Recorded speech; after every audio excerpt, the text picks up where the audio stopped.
Hey everyone, welcome to another typology interview. We have Simon. How's it going, man? Hey, it's going pretty good. Great. So Simon has a YouTube channel. I linked it down below. And you told me a little bit about it. It's about, I guess, pickup artists in a way. So I wanted to ask you, like, before we get started, how is that not like, I don't know, sleazy or yeah, how is that like not a manipulative sort of thing to put yourself out as, like, hey, and even if you go to meet a girl in the end, like that's the goal, right? Hey, I'm a pickup artist. That's going to get them like right out the door sort of thing. No? Funny enough, in my experience, actually not, at least not with, not at least in my experience. It kind of depends, although on the exact perspective you'd like to take it from. So it's like, would you like a long answer to that or a short answer to that? Well, let's start with a short one and see if we can make it longer if we need to. Okay, so the very, very short answer is every individual has a responsibility for themselves, right? And that should be pretty easy for both of us to understand as single decider DIs. You have a responsibility for yourself. If you are manipulated in some way or whatever, you have to consent to the way the interaction goes. To go a little bit less on the DI side of things, though, you also, as a person, you have a responsibility for your own intentions. The way that I market myself and the way that I try to approach pickup is that whenever I meet a girl, right, because I'm completely, straight, whatever, whenever I meet a girl or whenever any of my clients would meet a guy, girl, whatever, the idea is that you have a responsibility to make sure that that person is better off than before you met them. So you want to make sure that you have a win-win going for that person, because nobody's going to like you if they feel like they're losing somehow. You have to offer value to their life. So in a way, then just the word pickup is what's detracting people away from it. And it's more like, like a personal growth thing on interactions in general, and not only with someone that you're trying to get to be with, right. I guess. Right? Yes, you're going to have people that go into this kind of stuff because they just want to get laid. They do want to manipulate people. But at the end of the day, you do have a responsibility for intentions. And I believe very, very strongly in my own responsibility of my intentions and in the responsibility of intentions of my clients. Right. And then the other thing is, like, so I see that getting people together it's a huge deal. Like, everybody needs a partner in their life, and it's something that's like the deepest and most important thing, especially when you're single, that you need to sort of get to. And it's like a really good deed to get people together in some way, I find. And then at the same time, you have a lot of single people today who don't know how to talk to people, who maybe are afraid, awkward, or whatever. And so it might not even just be, okay, how do you manipulate the person, but more like, how do you present the best version of yourself in order to actually start the connection? Exactly. Yeah. Okay.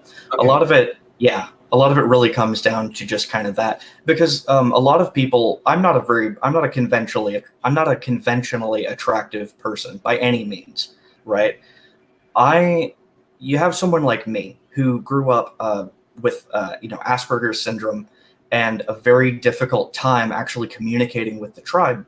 And the way that my life was going, it was either I could either take ownership for my ability to socialize with people, or I could basically become an incel, which is, in my opinion, and I think in basically everyone's opinion, a lot more socially repulsive. Yeah.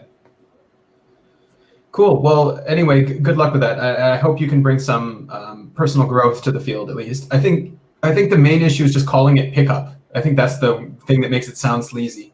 Right. If there was like a new way to reframe it, would be better, but like that's up to you. Do what you got to do. Okay, so tell us a little bit about your history and typology. So it's really boring because my history in typology is actually just OP. That's pretty much all there was to it. I started looking into some really basic personality test kind of things, like the old, like, like the old like Dungeons and Dragons like alignment system, and then like there's one for Magic the Gathering and whatnot. Okay. And a friend of mine who's actually now my business partner going into this, she actually introduced me to objective personality, because it's just a lot more in depth, Cool. and she recognized that I would Do we appreciate know it a her? lot. Was she typed? Was she on my channel? She has not been. She has been typed, but she hasn't made any kind of public appearance as of yet. Okay. I'm waiting for this quarantine stuff to be over so I can have her over to be on my channel and stuff like that. Yeah. And that also kind of tackles a little bit of that moral thing with the pickup stuff that we were talking about, because she's planning on teaching primarily women Okay. how to. That's good. Yeah. Yeah. But yeah, her type is she's double masculine, NEFI, consume, play, blast. So she's actually, funny enough, the same type as Owen Cook, but she's double masculine. The exact same type would be Tucker Carlson. Mm-hmm. Cool. So, okay, so let's get into your functions. So I see your functions in front of you. Pretty close to what I have. I'm also MF. I don't know. That's actually a possible order for my animals that I've been considering. So I'm interested to get to know you a bit and see how that plays out. Tell me a little bit how masculine TI works for you, how you've seen it, how you've observed it. So I have a little bit of a very harsh mindset about just the world in general. In my typing video, I talked about how human beings have a responsibility to be strong and to not place burden on others. So I've got very, very intense kind of stuff. And it's like, because of that, and because of the influence of, Dave and Shan talking about, you shouldn't really be proud of your saviors so much as you should see them as an addiction. I kind of view my TI in a way as being like, I guess, the greatest of sins, if that makes sense. I hope that's not too pretentious sounding. No, yeah, that's not pretentious at all. That's the complete opposite of pretension. It's just saying that, yeah, it's humility, I would say. I have an automatic tendency to believe that I'm smarter than literally everyone that I interface with on a day-to-day. I have a very hard time not writing. I have a very hard time with the single decider things. I'll either completely write people off just without enough information. I have a very hard time with that because of the demon single activated FE, right? It's just there's no expression on there. My own father doesn't know that I love him. Mm-hmm. Yeah, it's been a real struggle for me trying to get into touch with that. Trying to Nina, actually, probably one of the most important people in my life right now, didn't know that I cared about her in any capacity until she met one of the girls that I was seeing. And she was met with the response of, "Oh, he talked so much about you." It's just like, wait, Simon actually likes me? yeah. And so lately I've been trying very actively to FE, just let everyone know that I love them, I care about them. Yeah. That's also like a low blast thing. I find that like you need to update people on your feelings, update people how you see them, how important they are. Yeah, I don't do that enough either, man. So thanks for the tip. Gotta do that more. Yeah. What about in terms of being the authority on what's true and not? Do you see yourself as the authority on what's true for yourself or in your life? Yeah, naturally. It's something that I was very conscious of it. I knew about it before getting typed. I actually typed myself very, very close to what Dave and Shan got me as. Mm-hmm. The only difference I had was I was seeing NE at first. Mm-hmm. I think that makes me the same as 8-bit Doggo. That he comments on your guys' stuff a lot. Oh, okay, yeah. He's around a lot. I'm surprised. He'll probably leave a comment that you gave a shout out to him. Oh yeah, I've referred to him like in the comment section before as my alternate universe self. Oh really? Okay. Cool. So do you see your TI as something that is you? Like, do you see that as an identity? Do you feel like you have an identity, or is like an identity like an illusion sort of thing? I'm very, I am very, very identity driven. I'm incredibly individualistic. Yeah. Um, that being said, like with the whole pickup thing, like that's kind of been the direction that my life has been going into.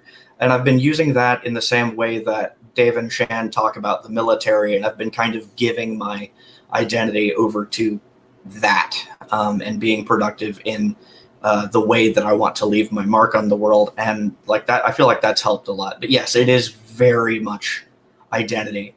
I didn't think of it as being reasons tied to identity so much as I thought just like separately. I'm a very logical person, and I'm very, very, very individualistic to a fault.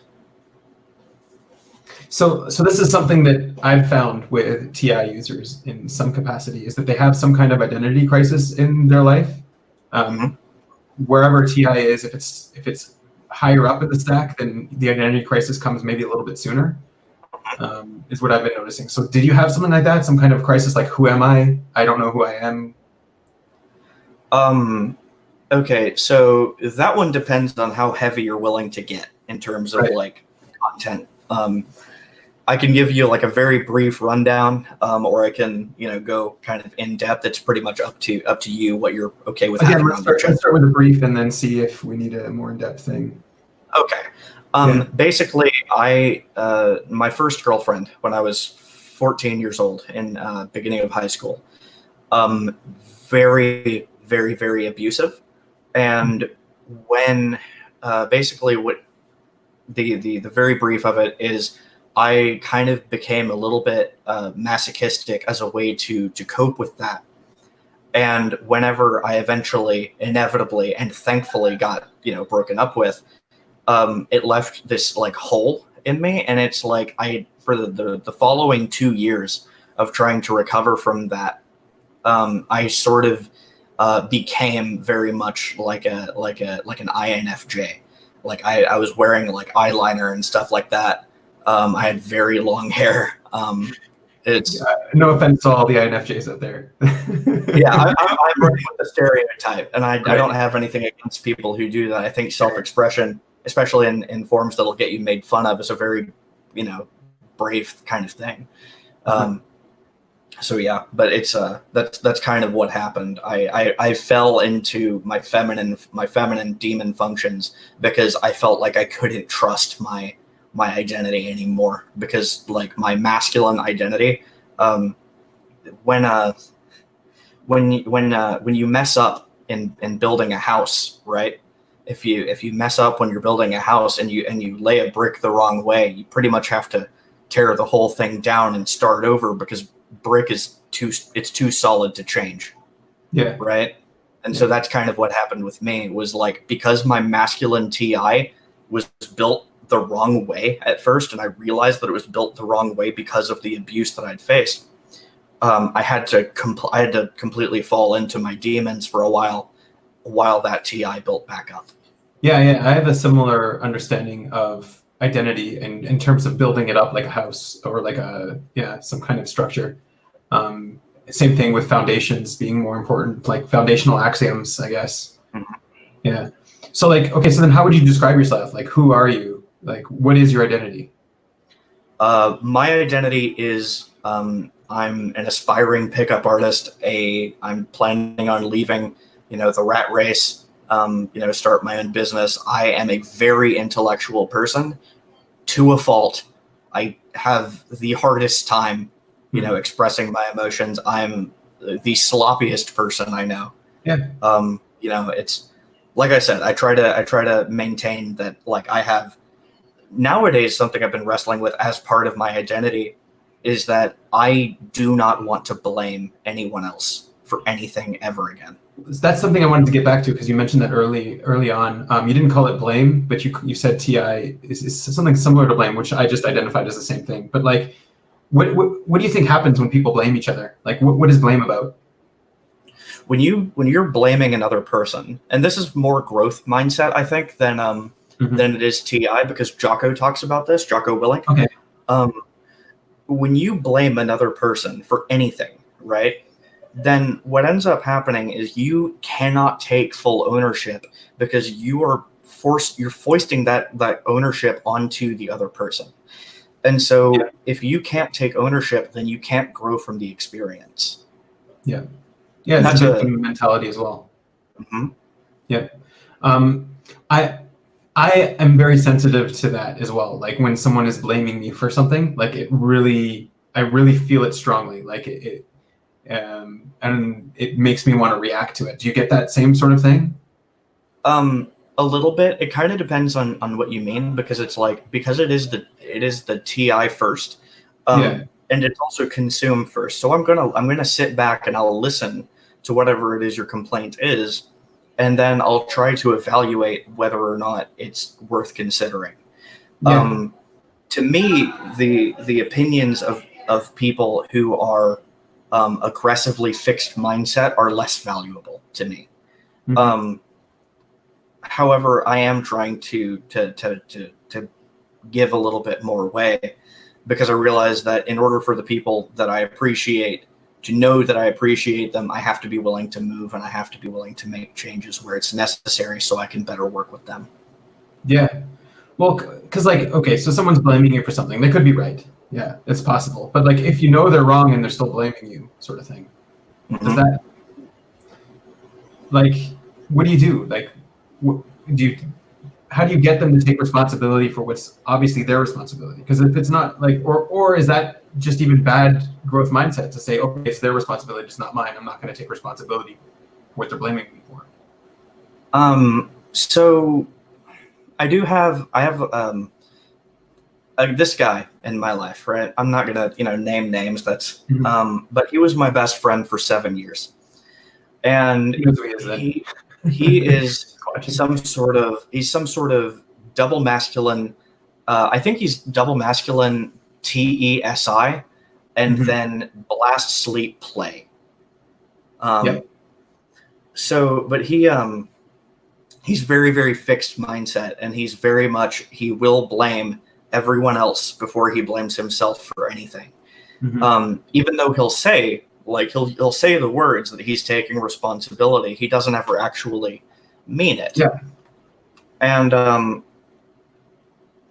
And so he eventually, what happened, to satisfy his TE, his other friends that I didn't associate so much with, they hated me like a lot, right? And that's kind of my fault, because I wasn't catering enough to them. So I take ownership for that. But he blames, he places the blame on me and everyone else for his own life going badly, because he's focusing so much on his saviors. The way I approach that isn't so much to try to make him take responsibility, because that's just another form of playing the blame game. And I've decided for myself, I will not do that. I will not engage. So I messaged him recently when I found out where his life was kind of going. Now that we weren't talking, I decided to message him it was kind of just empathy, because I know that he's been suicidal in the past because of, whatever. And I was like, listen, you're not welcome in my life anymore, but here's my number just in case, because I know where you're going right now. You're going to hit rock bottom, and I don't want you pulling the trigger. And it's like, you can blame me as much as you want. It's all fine. But at the end of the day, like, I have to be responsible for my end of the relationship, and I can't expect things of him. I have to put all of the expectation on myself. Well, and just the thing about that. So I have someone in my life that's a very similar type. And the blame doesn't come from the fact, like, this is what I'm trying to reconcile. Like, they don't actually think that it's my fault when they're blaming me. They're just really insecure, and it comes from a place like that where they know it's their fault, but they're just putting it on everyone else because they can't emotionally deal with the fact that they're the one to blame. Yeah, it's a hard thing to deal with, especially for us deciders. Because even more for us, I feel like we have it a little bit harder, at least in terms of playing the blame game and deciding that someone else is at fault for some infinite wrong. And it's like, you have to just learn to kind of let go of that. And I'm not sure how much of that is tied to the ego necessarily for us DIs, but yeah, that's been something I've been wrestling with a lot. I would recommend on this topic, watch the 2005 commencement speech by David Foster Wallace called "This Is Water." Mm-hmm. He basically explains savior functions and states of unconsciousness very, very well in that speech. It's something that I've watched it probably 60 times at this point, just to go through and really process what he's saying. Very powerful speech. I absolutely recommend it to everyone. Yeah, I'll give it a watch. Thanks, man. Do you want to tell us a little bit about your SE, how you see that come into play, why you thought it was any? I saw it as any at first because of, I'm consume sleep blast. So my control function is doubly activated, my NI, right? So you may or may not have noticed, I tend to make a lot of analogies to things, right? Even though I'm a sensor. Yeah. And so because of that heavy reliance on using analogies to get my point across, and then also I know that I'm savior gathering. In Shan's own words, when I got my audio from her, of course I saw myself as Annie. What the hell? Like, what else was I going to see? Because my SE and my NI are working so closely together. That being said, the way I see my SE is actually completely in relationship with the NI. I actually do not see them separately at all. That's weird. Okay. I can get more into that if you like. Sure, yeah. So the way that I understand, and this is just for the observers in general, and I've bounced this idea off of, my partner Nina, and because she has NE and then SI. The relationship between SE and then NI for me is that I am taking in, the information, but then it's the reason I'm taking that information in is so that I can have the underlying pattern behind it. I want to know exactly what is working and then also why it is working. Yeah. Very, very much equally. I have to understand what I'm doing, why I'm doing it on a very, very deep level before I can really take action on it. So you see them working together, but you don't see them as the same thing. Like, you do see a difference. There is a polarity in terms of like yes, there is a difference, but they're working so much like together. There's a distinct relationship there. I'm distilling I'm distilling the N out of the S. The N doesn't work by itself. Yeah. Well, okay. So there is that time when you're done gathering, and that maybe you can just go and do your sleep about things that you never even never gathered. Like, you can come up with new things without being aware that they're there. Do you get that sort of thing? Because sometimes you can have your NI working separately from your SE, just working with your TI, going over stuff that you have gathered. The only time that I'm really doing that, at least as far as I'm aware, right? And keep in mind, I'm just a human. I'm only a little bit more conscious than the average bear, I like to think. And only that much because I actively study this and I've, accepted my type and all that.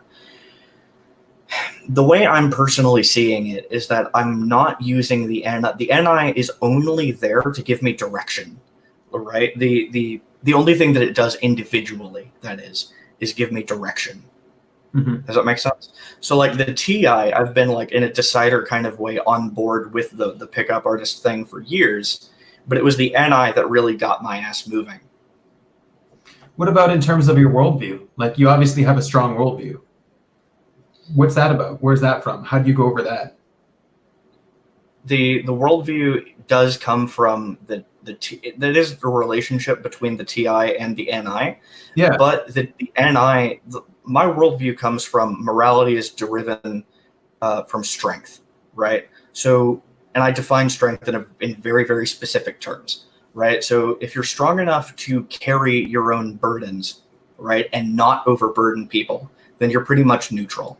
If you're strong enough to then carry the burdens of others, then you are virtuous. And if you are not strong enough to carry your own virtues, then you are weak. You're a weak person. It all goes right back to the same thing, to the blame thing. And it's all tied in together. Yeah. Yeah.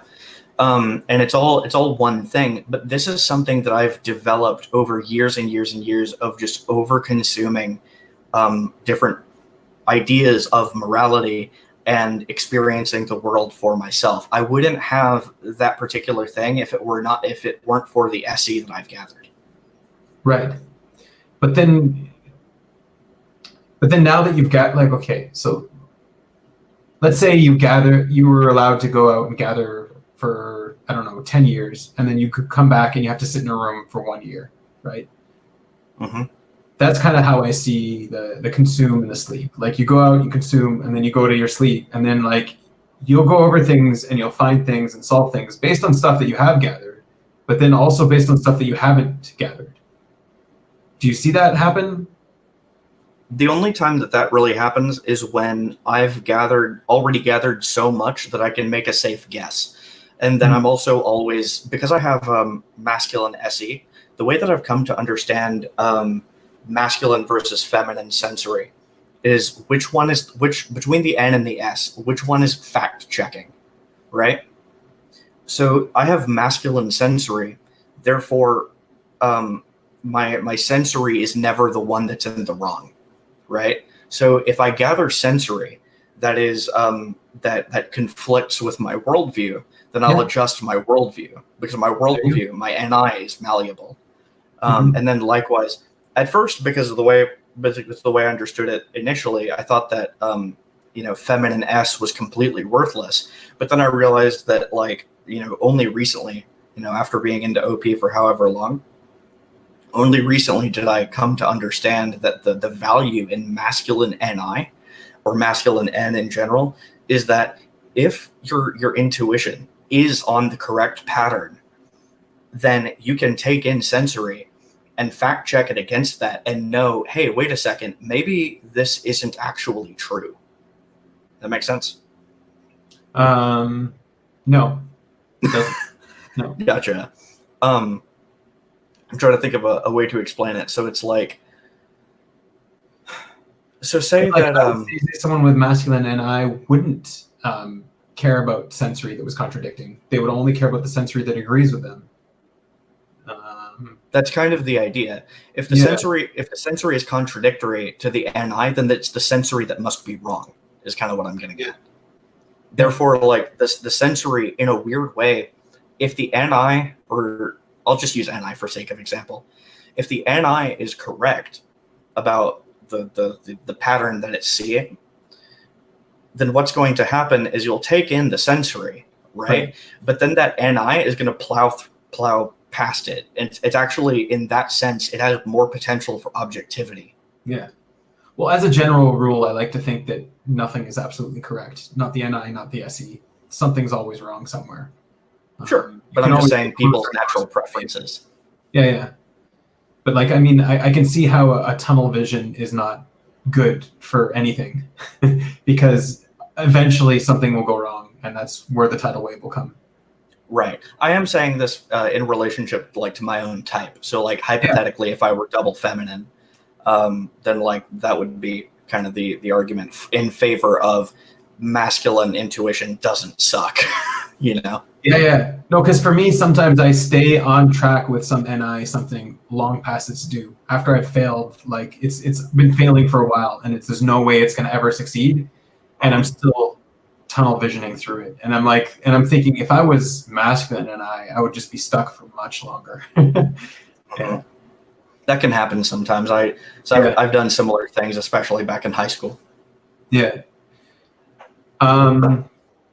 Okay, so that FE, then you see that as your biggest demon. Have you had big tidal waves where the tribe comes against you, large groups of people, something like that? Interestingly enough, it's almost never direct. I do have tribe tidal waves. I try to manage it as much as I can.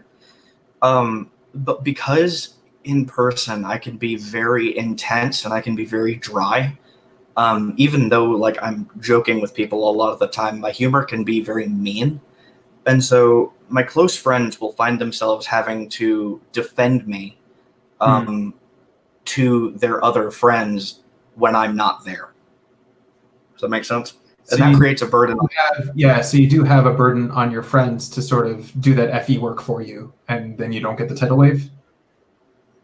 Yeah, unfortunately. I'm trying really hard to like make that, a non-issue, but like that is how it is right now. And that's how I've experienced it in the past. Yeah. For the most part, people don't really confront me face to face because I am very because my masculine functions are up front. Yeah. And also because I am very just deadpan most of the time. People feel like they can't approach me with any degree of reception. And so for the most part, I get issues more behind my back than anything. And I feel, and that I feel really sucks because it's like, it's hard to fix a problem if it's not coming up directly to you because you don't have the context for it. Yep. But again, but you cause it. Like that's the whole thing with the back end. Like you cause it on the front end by not doing something or doing too much of something else. Have you figured out something that you can do more? Like, is that telling people how you feel about them something that helps? Like the back end sort of tidal waves and stuff? There's that. I'm still trying to figure it out because it's like most of Nina's friends just hate me. And it's like, she's spoken to me about it. She's like, listen, I don't like whatever, like can we deal with the issues that my friends have with you? I'm not asking you to change. I'm not asking for a lot here, but like, can you maybe be a little bit more friendly? Maybe can you use humor that's not going to just be at everyone else's expense, because I tend to do that. I've got a very mean sense of humor. Right. Yeah, and that comes off as arrogant too if you're putting everyone down constantly. Like that's how if I like you, I will make fun of you, Right. And I welcome other people to do the same, but I have to realize not everyone's okay with having that kind of rough relationship. Yeah. And that's kind of the main complaint is like whenever friends are around, I have to be more courteous. I have to put on my good boy face. Yeah. Do more self-deprecating humor rather than other people deprecating and stuff like that. Yeah. Yeah. Yeah. Do you feel sometimes like you're in your own lane, you're ignoring everyone else?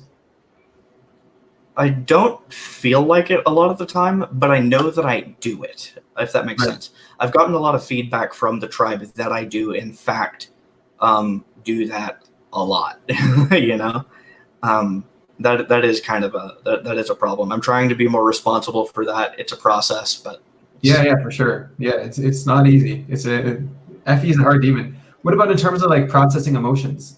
Do you ever process emotions? Do you feel like you could process them with the tribe if you had someone? Or this is something that Dave and Shan have talked about in the class, and I'm not sure if they've because I actually emailed them about this particular process that I do. What they talk about is building instead of like having the personal FI crying routine, they talk about building a culture of people around you, like a support group that you can cry to. yeah. For me, I have Nina primarily because I trust her very, very much. And so whenever I need to process the emotions, I go to her. I cry. Right. She's like the only person I'm comfortable crying to at the moment. And I just I just do that. And that's how I process my emotions. I also will, if I feel something coming on, for the most part, what I do is I'll text just a bunch of people, whoever comes to mind. And I'll be like, hey, listen, like my little sister, for instance, like I have a little sister and I pretty much ignored her for her entire life. Right. She's 18 now. I'm 24, but like she grew up basically with an older brother that she looked up to that basically ignored her because he was way too introverted to deal with her. And so like I'll text her, be like, hey, I'm sorry. I was awful growing up. Like I should have been better. I'm sorry. I love you. and I do that, and it's personalized stuff, right? It doesn't work if it doesn't work if it's just like a generic thing that you send out. You have to really try to make amends with the individual, tell them what you're maybe what you're going through, how you really feel about them, and then we have someone that informed us, in case we didn't know, that you can be funny without putting people down. Just so you know. Thanks, Jeffrey. You can, but man, it's a lot more fun that way, isn't it? Yeah, right.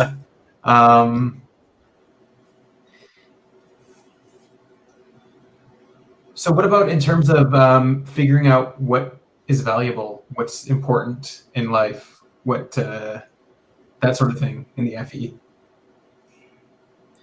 That one's hard because I never really placed my values in so much of the FE, like what's ethical for everyone else, or what's valuable for everyone else, what's morally correct for everyone. Extroverted is gathering no matter what. Like maybe you gather your values from the tribe. Potentially, but it could be because it's just this, gaslight. The gaslight, like it's just not working at the bottom FE. It could be because of that, but I feel like I've never really derived any kind of personal morality from a value-driven, an emotional sense, if that makes sense. The closest thing I can think of is really just like when I talk about like the pickup stuff, like making sure that the other person is having as positive an experience with you as possible. But for the most part, my values, my priorities, they're kind of coming from the TI and the NI. Yeah. I'm wondering, like, because as TI we have no problem going against the tribe values. We have no, if something is wrong, it's wrong. Like I got no problem just breaking the law, or going against the tribe in any way, just because the TI is supporting it. There's like a truth. There's something deeper going on, right? Mm-hmm. Would you still be aware that you're going against something when you're doing that? To an extent, I realize that, like, because I'm a habitual argue monkey. Before I got off Facebook, like that was like the reason I deleted my personal Facebook was because I was just arguing all of the time, like maybe about 70% of my day. And I was seeing just stupid, what was, in my opinion, stupid, political just drivel. And I was just like, this is wrong. This is incorrect. This needs to be corrected. It's almost, it sounds really weird to phrase it like this, but the way I see it is like it's a need to destroy. Like when I see bad logic come in, it needs to be swatted away. It needs to be broken down. Yeah. The person needs to know that they're wrong. Like Yeah. it's weird. It's almost like a sadistic, like for your own good. Yeah, I get that. I get that too. Yeah, but like it's not even just for the person; it's just for everyone else too, because it feels like no one else can see it. Because like I've been battling back and forth between the two. Like, can everyone else see how wrong this guy is? And then once I see other people agreeing with him, then it just drives me nuts. It's like, how is no one else seeing it? And then like you feel like this responsibility to step in. Mm-hmm. In my lowest, most unconscious state, it's very easy for me to just fall into everyone else is an idiot. Everyone just needs me, my TI, to guide them through the stupidity. Yeah. Okay. What about in terms of not arguing with people? How do you, when someone says something wrong, especially when they're like right in front of you, how do you do that? What kind of reaction do you have to people that just say something wrong?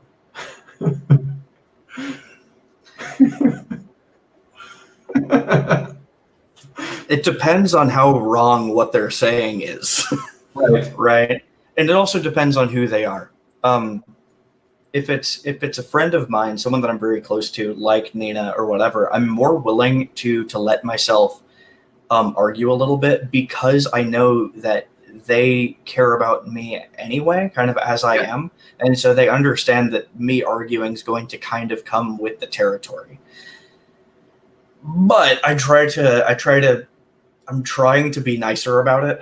I used to take debate classes, and something that they really had to get me specifically to start thinking about was like, if you can end the sentence with "you moron," then you probably shouldn't say it that way. That's right. Yeah. Yeah, that's a good tip. Yeah.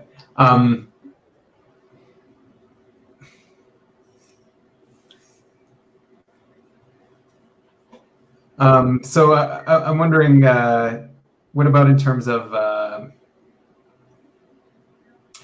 not taking it so personally when someone is wrong? Is that hard? I don't think it's a personal thing when someone's wrong. I just think it's a matter of them being stupid. Like, I know that sounds really, then otherwise, really hard. why would you feel such a need to interject? Because like, is it like you're giving your stamp of approval on what they said if you say nothing? It's a matter of territory, right? Hmm. You will not bring certain things into my domain. That's sort of a rule that I've placed kind of unconsciously. Yeah, your ears are your domain, I guess. You what? What you hear, like your ears, that's your domain. Sort of. It doesn't have to be. It just my space. So if I see it on my Facebook, I'm destroying it. If I see it on my Twitter, I'm destroying it. If I hear it, I'll tell you you're wrong. This is my unconscious state. This is how I'm trying not to be. That's right. Exactly. Yeah. Good luck with that, by the way. God, it's hard. It's genuinely the hardest thing. Yeah. My sin is the greatest of all. Like, it's God. But that's kind of what it is. So like one of those things is like drugs, right? I asked I had this one girl that I was talking to like ask me to like buy her drugs, like just like cocaine kind of stuff. And I was just like, no, and you are not going to bring that to me anymore. You're still fine, but you will not cross that boundary. And so I feel like boundaries like that, as intense as they are, is probably a result of the TI. Yeah, that's another thing I wanted to touch on a little bit, boundaries. Have you been kind of like a pushover in your life, sort of going with the flow, following people, like following the tribe in some ways that you did, especially if it doesn't contradict like a logical principle, like you have nothing to argue against it, you just sort of have to go? If it's not violating an immediate logical principle, I often will feel like it's whatever. It's not worth worrying about. The friendship that ended that I mentioned earlier, I do have a lot of fault in not stepping in and saying, hey, you will not be this way. I caused a lot of that problem, and I take 100% ownership of that friendship having fallen apart because of my lack of willingness to be, whatever. But it's like, what I do find is like kind of in a similar vein. I'll give an example. So I travel for my day job, and I stay in a lot of hotels naturally. And so I was coming back in from work into my hotel, and they had there was like some sort of mistake, and they opened up my room, and like all of my stuff is in it. I think there was some miscommunication. They thought I'd already vacated, and so they start like basically they'd taken like the sheets off my bed. Nobody was in there, but the door was wide open. All of my belongings were out pretty much on display. So there was a great risk of thievery happening there. And so I was very angry, and I feel rightfully so. And the hotel thought rightfully so. But when I came down to the desk to talk about it, it was a matter of like, hey, listen, I'm not mad at you, but this is a thing that happened. Can we get it taken care of, please? I don't my anger is internally, like my anger, it sort of goes through my TI and it's pushed inside. And that may be because of the feminine extroverted decider. I'm much more likely to cry than I am to actually express my anger outward. Mm-hmm. Do you get that cat energy though, that like that maybe if someone's pushing you too far that you will lash out? It's sort of a, yeah, it is sort of a, usually it's like a last ditch gamble. Whenever I'm trying to, whenever it's someone that I do care about a lot and like they're just not getting it, that I'm trying, to care about them, or that I'm doing whatever, and it's like that's when some of that kind of like vitriol starts coming out a little bit, and it's something I really need to be aware of. Yeah, well, I mean, like, so like that's the whole thing with setting boundaries, especially with someone who has that cat energy. It's like, if you don't do it a little bit on the way, like you have like this 100% nugget of anger of anger that's building up, and you could have let it go gradually and show the other person that is building up.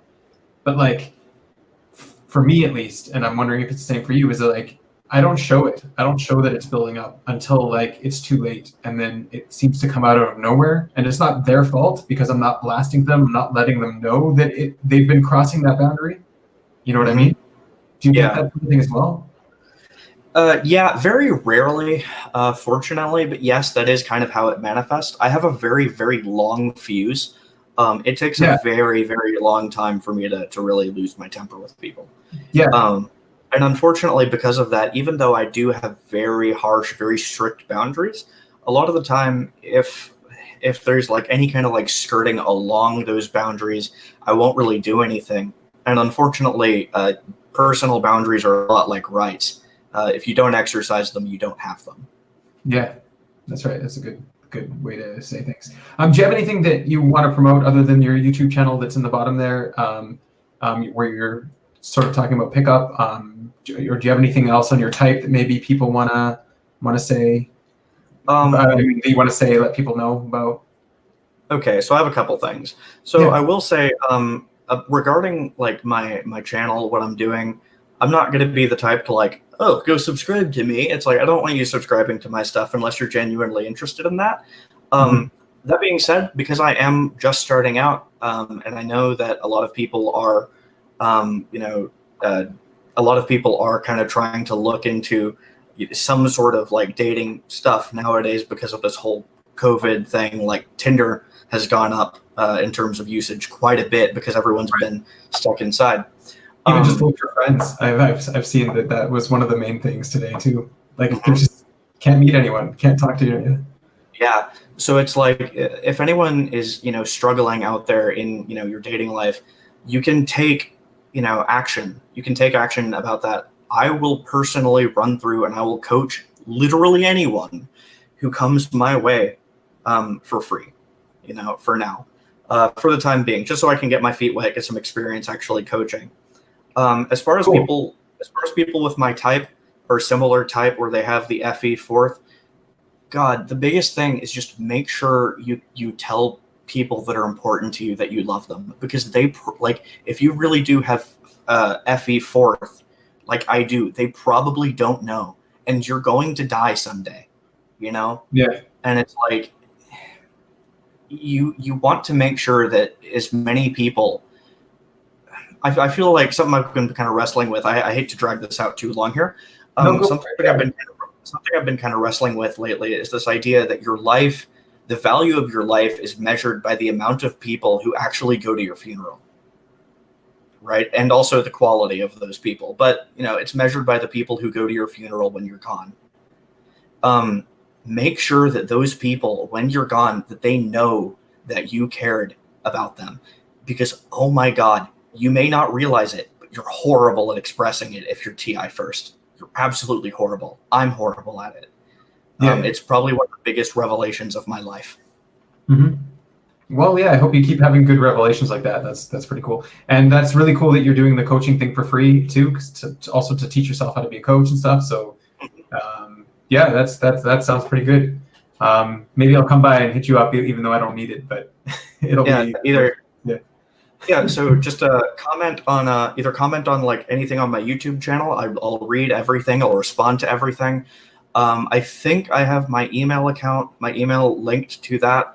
But it's if anyone's curious, it is that's my type dating at gmail.com. Cool, awesome. Well, thank you so much for coming out. Have a good one, everyone. Peace.